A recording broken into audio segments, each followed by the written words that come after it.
नमस्कार, मैं हूं दिशा कटारिया और आप देख रहे हैं एफएम न्यूज बुलेटिन की शुरुआत करेंगे बड़ी और अहम खबरों के साथ। प्रधानमंत्री नरेंद्र मोदी आज 341 किलोमीटर लंबे पूर्वांचल एक्सप्रेसवे का उद्घाटन करने के लिए उत्तर प्रदेश जा रहे हैं। पीएम मोदी आपको बता दें कि लॉकहीड मार्टिन से 130 हरक्यूलिस से पूर्वांचल एक्सप्रेस पर लैंड करेंगे। प्रधानमंत्री की अगुवाई के लिए उत्तर प्रदेश के मुख्यमंत्री योगी आदित्यनाथ मौजूद रहेंगे। वहीं पीएम मोदी 341 किलोमीटर लंबे पूर्वांचल एक्सप्रेसवे का उद्घाटन के बाद भाषण भी देंगे। बता दें कि पूर्वांचल एक्सप्रेसवे योगी आदित्यनाथ का नाम प्रोजेक्ट है। वहीं पीएम मोदी के भाषण के बाद करीब आधे घंटे का एयर शो भी होगा, जिसमें देश के फाइटर जेट अपने देश का दमखम दिखाएंगे।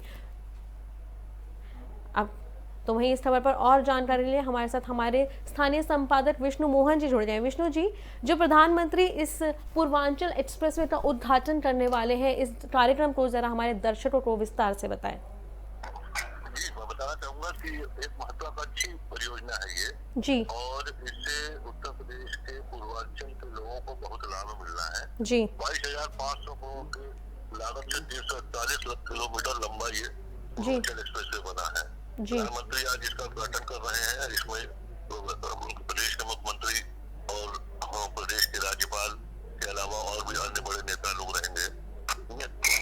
इससे माना जा रहा है कि पूर्वांचल के लोगों को व्यवसाय को के साथ साथ अन्य मामलों में बड़ी सुगमता मिल जाएगी। तो इसमें 9 जिले आपस में जुड़ रहे हैं। सीधा लखनऊ से गाजीपुर तक का है ये पूरा। जी। तो विष्णु जी, में कौन कौन से 9 जिले जुड़ने वाले हैं? देखिए, लखनऊ से गाजीपुर तक जितने पड़ रहे हैं रास्ते, अब जिले सब 9 जिले टुकुल हैं, वो 9 जिले इसमें जुड़ रहे हैं। 341 किलोमीटर लंबा है ये एक्सप्रेसवे। जी। तो विष्णु जी, कितने बजे प्रधानमंत्री इस कार्यक्रम में शिरकत करने वाले हैं और क्या हम इस कार्यक्रम को चुनावी नजरिए से देख सकते हैं? बिल्कुल, प्रधानमंत्री भी थोड़ी कुछ देर बाद पहुंच जाएंगे वहाँ पर। जी। और चुनावी नजरिए से ये माना जा रहा है कि पूर्वांचल के लोगों को ये सौगात देकर भाजपा सरकार उनको एक साफ संदेश दे रही है कि सरकार उनकी सुविधा के लिए विकास कार्यों के लिए लगी हुई है निरंतर, और इस तरीके की परियोजना लाती रहेगी जिससे कि लोगों को लाभ मिल सके। जी। तो इसको चुनावी दृष्टिकोण से के नजरिए से देखा जा रहा है और तमाम विपक्षी दल इसको लेकर अपने अपने पक्ष रख रहे हैं। जी। लेकिन सरकार इस पर ध्यान नहीं दे रही है। सरकार अपना काम कर रही है। जी। तमाम जानकारी साझा करने धन्यवाद विष्णु मोहन जी।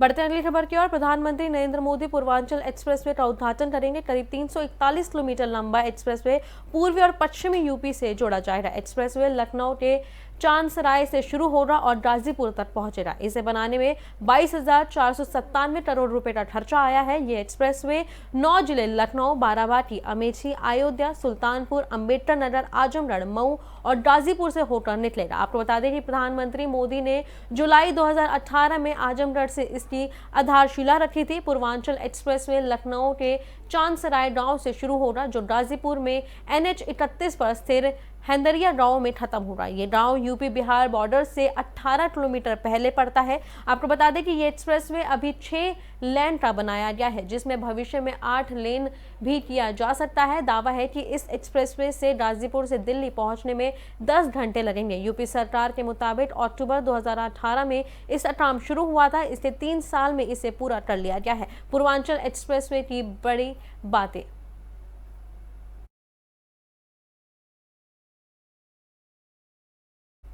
बढ़ते अगली खबर की ओर। समाजवादी पार्टी के अध्यक्ष अखिलेश यादव ने पूर्वांचल एक्सप्रेसवे का गुणवत्ता पर सवाल उठाए हैं। उन्होंने उत्तर प्रदेश के योगी आदित्यनाथ सरकार पर एक्सप्रेसवे की लागत कम करने के लिए गुणवत्ता से समझौता करने का आरोप लगाया है। बता दें कि यादव ने गाजीपुर जिला प्रशासन द्वारा एक्सप्रेसवे पर चलने की इजाजत नहीं दिए जाने पर कहा कि जिस गुणवत्ता के साथ पूर्वांचल एक्सप्रेसवे बनना चाहिए था, उसे समझौता किया गया है। इसे उस गुणवत्ता के साथ नहीं बनाया गया है। अभी बरसात हुई थी जिसमें इसकी गुणवत्ता की तलाई खुल रही है। पता नहीं भारतीय जनता पार्टी कौन सी मिलावट की है कि अपने एक्सप्रेसवे पर अपनी रफ्तार बढ़ा दी है।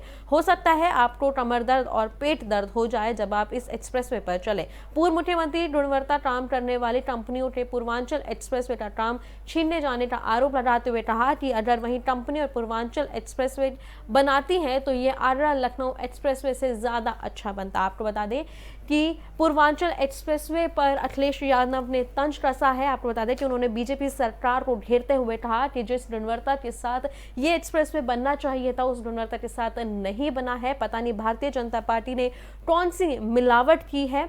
और उन्होंने साथ ही साथ ये कहा कि अगर आगरा लखनऊ एक्सप्रेसवे से ये अच्छा बनता, अगर पूर्वांचल एक्सप्रेसवे को उसी कमेटी को बनाया जाता है और रफ्तार बढ़ने से आपके कमर और पेट में भी दर्द हो जाएगा। ये बयान अखिलेश यादव ने दिए हैं। आपको बता दें कि पूर्वांचल एक्सप्रेसवे पर अखिलेश यादव, पूर्व मुख्यमंत्री अखिलेश यादव ने बीजेपी पर सरकार पर तंज कसा है। उन्होंने बीजेपी पर निशाना साधते हुए कहा कि पूर्वांचल एक्सप्रेसवे उसी गुणवत्ता के साथ नहीं बना जिसके साथ वो बनना चाहिए।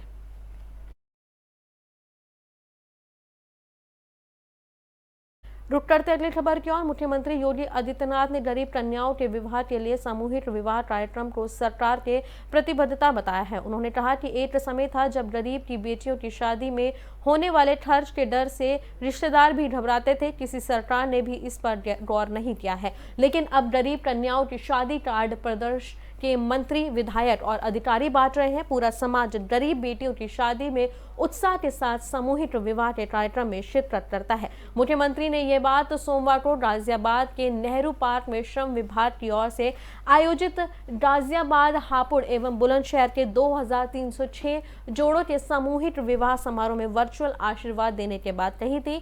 आपको बता दें कि उन्होंने कहा कि पहली बार किसी सरकार द्वारा शुरू की गई मुख्यमंत्री सामूहिक विवाह योजना से सामाजिक बढ़ रही है। इसके अंतर्गत अब तक 1.75 लाख से अधिक गरीब कन्याओं का विवाह हो चुका है। यह योजना बाल विवाह, दहेज प्रथा जैसे परंपराओं को अंकुश लगाने में काम कर रही है। आपको बता दें कि योगी आदित्यनाथ ने, सीएम योगी ने सामूहिक विवाह पर बयान दिया है। उन्होंने कहा कि ये जो परंपरा है दहेज की, उस पर अंकुश लगाने के लिए ये सामूहिक विवाह का कार्यक्रम किया गया है। और आपको बता दें कि उन्होंने कहा कि इससे पहले किसी भी सरकार ने उस पर गौर नहीं दिया था कि कैसे गरीब कन्याओं का विवाह होता है।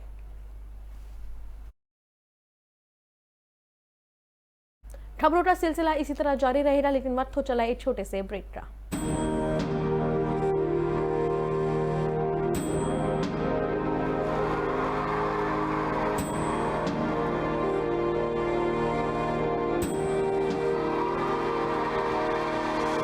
बच्चा बच्चा देशभक्ति पढ़ेगा, अब बच्चा बच्चा देशभक्त बनेगा। दिल्ली के स्कूलों में हमने देशभक्ति पाठ्यक्रम पढ़ाना शुरू किया है। जब हर बच्चा भारत माँ का वीर सपूत बनेगा, तभी बनेगा भगत सिंह के सपनों का भारत, तभी बनेगा बाबा साहब के सपनों का भारत।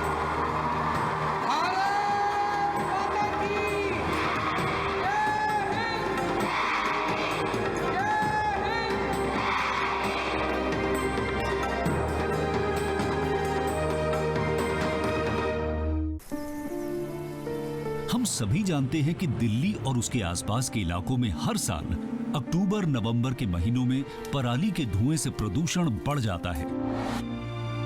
सर्दियों में पंजाब, हरियाणा और उत्तर प्रदेश में पराली के जलने वाले धुएं से दिल्ली के करोड़ों लोगों को सांस लेने में तकलीफ होती है। हमारे किसान भाइयों को मजबूरी में अपनी पराली जलानी पड़ती है, क्योंकि उनके पास कोई और दूसरा रास्ता ही नहीं होता। अब दिल्ली सरकार ने पराली से होने वाले प्रदूषण को खत्म करने के लिए एक ठोस कदम उठाया है। दिल्ली सरकार ने भारतीय कृषि अनुसंधान संस्थान पूसा द्वारा विकसित बायो डीकंपोजर तकनीक को दिल्ली में लागू कर दिया है। पूसा इंस्टीट्यूट के बायो डीकंपोजर तकनीक से पराली को गलाकर वहीं खाद में बदला जा सकता है।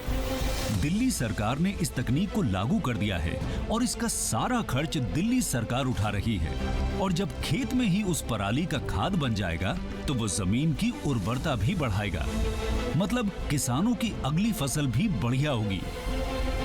यही तो हमारे किसानों को चाहिए।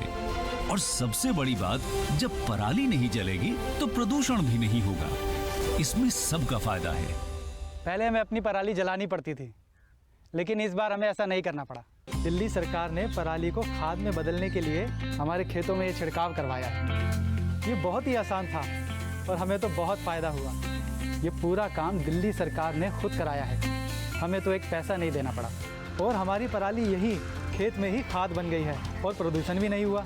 ये बहुत बढ़िया समाधान है। दिल्ली सरकार प्रदूषण को खत्म करने के लिए युद्ध स्तर पर तो काम कर ही रही है, साथ ही किसानों की सुविधाओं का भी पूरा ख्याल रखा जा रहा है। ब्रेक के बाद फिर स्वागत है आपका एफएम न्यूज में। बढ़ते हैं खबरों की ओर। खबर बरेली से है, जहां फतेहगंज पूर्वी में एक युवती की गोली मारकर हत्या कर दी गई। बता दें कि इस वारदात को तब अंजाम दिया गया जब युवती अपने मौसेरे भाई के साथ बाजार से लौट रही थी। आरोप है कि युवती को जबरन शादी करने के लिए हथियार मजबूर कर रहा था, लेकिन युवती ने इस बात को नहीं स्वीकारा, जिसके बाद घात लगाए बैठे अपराधी ने इस वारदात को अंजाम दिया है। फिलहाल पुलिस ने सूचना मिलने के बाद मामला दर्ज कर लिया है, जांच में जुट गई है।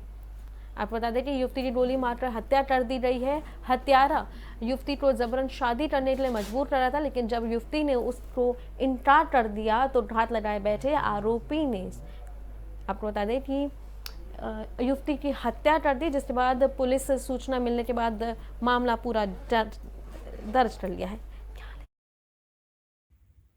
थाना फतेहगंज पूर्वी के अंतर्गत एक व्यक्ति के द्वारा तहरीर दी गई है कि उसकी 18 वर्षीय लड़की जब अपने साधु के लड़के के साथ मोटरसाइकिल पर बैठकर जा रही थी, तभी गांव के ही एक 22 वर्षीय लड़के रजनीश के द्वारा उसकी गोली मारकर हत्या कर दी गई है। पुलिस के द्वारा शव को अपने कब्जे में लेकर पंचायतनामा भरकर पोस्टमार्टम की कार्रवाई कराई जा रही है और पुलिस के द्वारा इसमें 4 टीमें अभियुक्त की गिरफ्तारी के लिए लगाई गई हैं, जो अलग अलग जनपदों में और राज्य से बाहर। बढ़ते अगली खबर की ओर। वहीं कासगंज में एक बार फिर से तेज रफ्तार का कहर देखने को मिला है। बता दें कि यहां मथुरा बरेली राजमार्ग पर नशे में धुत एक कार चालक ने सांड में टक्कर मार दी, जिसके बाद इलाके में अफरा तफरी का माहौल बन गया। बताया जा रहा है कि इस हादसे में बेजुबान सांड की मौके पर ही मौत हो गई। साथ ही साथ इस हादसे में शामिल कार के परखच्चे उड़ गए, जिसके बाद स्थानीय पुलिस मौके पर पहुंची और जांच में जुट गई।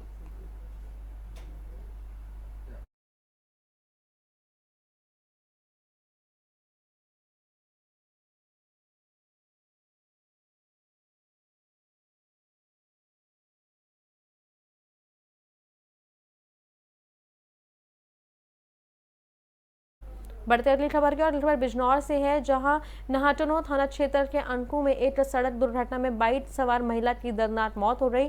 आपको बता दें कि नहटौर से नूरपुर की ओर जाते समय ग्राम आकू में एक मोटरसाइकिल को टैंकर ने टक्कर मार दी, जिसके चलते मोटरसाइकिल पर पीछे बैठी एक महिला की मौके पर ही दर्दनाक मौत हो गई।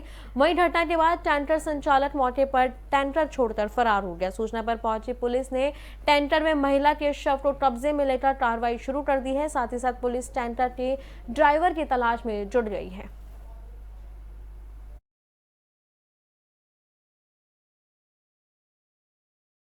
बढ़ते अगली खबर की ओर। अगली खबर ग्रेटर नोएडा से है, जहां नवविवाहित का शव संदिग्ध परिस्थितियों में घर के अंदर कमरे में पंखे से लटकता हुआ मिला। मृतक फरमीना के परिजनों ने ससुराल पक्ष पर हत्या का आरोप लगाया है। वहीं पुलिस ने महिला के शव को कब्जे में लेकर पोस्टमार्टम के लिए भेज दिया है। मामले की जांच पड़ताल चल रही है। आपको बता दें कि मौत की सूचना पर पूरे गाँव में आग की तरह फैल रही है। सूचना मिलते ही मृतक महिला के परिजन भी मौके पर पहुंच गए और जमकर हंगामा किया। आपको बता दें कि मृतक महिला की शादी लगभग 5 महीने पहले हुई थी। मृतक के परिजनों का कहना है कि फरमीना की हत्या करने के बाद उसके शव को पंखे पर लटकाया गया है ताकि मामला सुसाइड का लगे। वहीं पुलिस के आला अधिकारी का कहना है कि पूरे मामले की जांच की जा रही है। आपको बता दें कि ये खबर ग्रेटर नोएडा से सामने आ रही है, जहां नवविवाहित महिला का हत्या कर दी गई है। आपको बता दें कि ससुराल जनों का यह आरोप है कि उसकी हत्या करके उसका शव पंखे से लटका दिया गया है। उसके बाद मौके पर पहुंची पुलिस ने शव को कब्जे में लेकर पोस्टमार्टम के लिए भेज दिया है। तो ये पूरे मामले पर पुलिस आला अधिकारियों का कहना है कि पूरे मामले की जांच की जा रही है।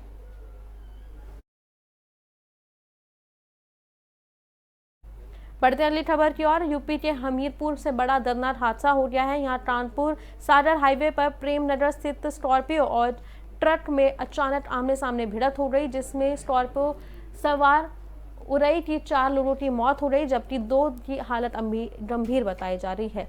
ये आपको बता दें कि ये लोग महोदा के उत्तरा गांव में शादी में जा रहे थे। पुलिस ने स्कॉर्पियो तो ट्रैक्टर शव को बाहर निकाला और घटना से हाईवे पर जाम लगा दिया। घायलों का इस इलाज के लिए जिला अस्पताल में भर्ती कराया गया है, जहां से कानपुर रेफर कर दिया गया है।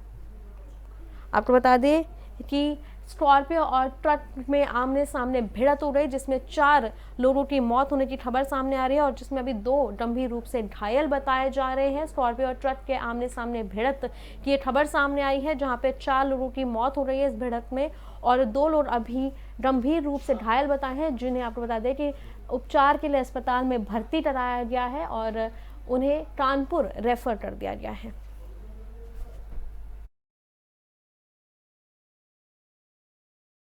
बढ़ते अगली खबर की ओर। नोएडा की सड़कें दुर्घटनाओं के लिए बदनाम है। अगर दोपहिया वाहन चालक ने हेलमेट ना लगाया या रास्ते का आपको बता दें कि हेलमेट पहनना हो तो जान जाने के भी खतरा बन रहा है। इसे देखते हुए हाईटेक सिटी नोएडा की ट्रैफिक पुलिस मनाए जा रहे यातायात माह में एक एनजीओ के साथ मिलकर एक नई पहल करते हुए हेलमेट बैन की शुरुआत की है। इस मुहिम के मकसद से लोग सुरक्षा के मानकों वाले हेलमेट पहने, जिससे सड़कों पर होने दुर्घटना को रोका जा सके। इस बैन के रास्ते और डुप्लीकेट हेलमेट मिल सकेगा। वहीं बाहर से नोएडा में आने वाले वाहन चालक जिन्हें हेलमेट की आवश्यकता है, वह निःशुल्क हेलमेट कुछ जरूरी कागजात को दिखाकर ले सकते हैं। तस्वीरों में आप देख सकते हैं नोएडा में डीसीपी ट्रैफिक पुलिस कार्यालय पर लोग जरूरी कागजात दिखाकर हेलमेट ले रहे हैं। यह हेलमेट वाहन चालक अपने पास 1 हफ्ते तक रख सकते हैं और इसके लिए उसकी कोई शुल्क नहीं देना पड़ेगा। इसके लिए नोएडा ट्रैफिक पुलिस और हेलमेट मेन रूप से मशहूर राघवेंद्र कुमार मिलकर देश के पहले हेलमेट बैन की शुरुआत की है। राघवेंद्र कुमार कहते हैं कि नोएडा में दुर्घटनाओं की संख्या काफी ज्यादा है। सुरक्षा के मानकों वाले हेलमेट पहनने से दुर्घटना में जीवन को बचाया जा सकता है। बहुत बढ़िया। उसी के संदर्भ में आज के दिन हम उनके ही सहयोग से हेलमेट बैंक की गौतम बुद्ध नगर में शुरुआत कर रहे हैं, क्योंकि यहाँ की प्रशासनिक पूरी टीम ने ट्रैफिक पुलिस ने एक आह्वान किया है गौतम बुद्ध नगर की जितनी भी जनता को ट्रैफिक वॉलंटियर्स बनने के लिए। तो हम हेलमेट बैंक लेकर के आ रहे हैं। जैसे कि आज सड़कों पे जो लोग बिना डुप्लीकेट हेलमेट जो लेकर के चल रहे थे, उनकी शिक्षा पीछी गई, जिनकी अधिकतर लोग 5वीं पास थे और जो डुप्लीकेट हेलमेट लगाए थे उनको तोड़ करके एक सही बता दें कि नोएडा में हेलमेट बैंक बनाया गया, जिसके तहत नोएडा में होने वाले हादसों पर रोक लगाने के लिए आपको बता दें कि ये हेलमेट बैंक बनाया गया है, जहां पे आप निःशुल्क 1 हफ्ते के लिए हेलमेट ले सकते हैं। अपने कुछ ज़रूरी कागजात को दिखाकर आप वहां से हेलमेट ले सकते हैं, जिन्हें आप 1 हफ्ता इस्तेमाल करने के बाद उन्हें लौटा सकते हैं। और आपको बता दें कि ये हेलमेट बैंक नोएडा में बनाया गया है ताकि नोएडा में जो हादसे हो रहे हैं लगातार उन पर रोक लगाई जा सके। लेकिन मेरे साथ इस बुलेटिन में इतना ही। देश और तमाम बड़ी खबरों के लिए देखते रहें FM न्यूज़।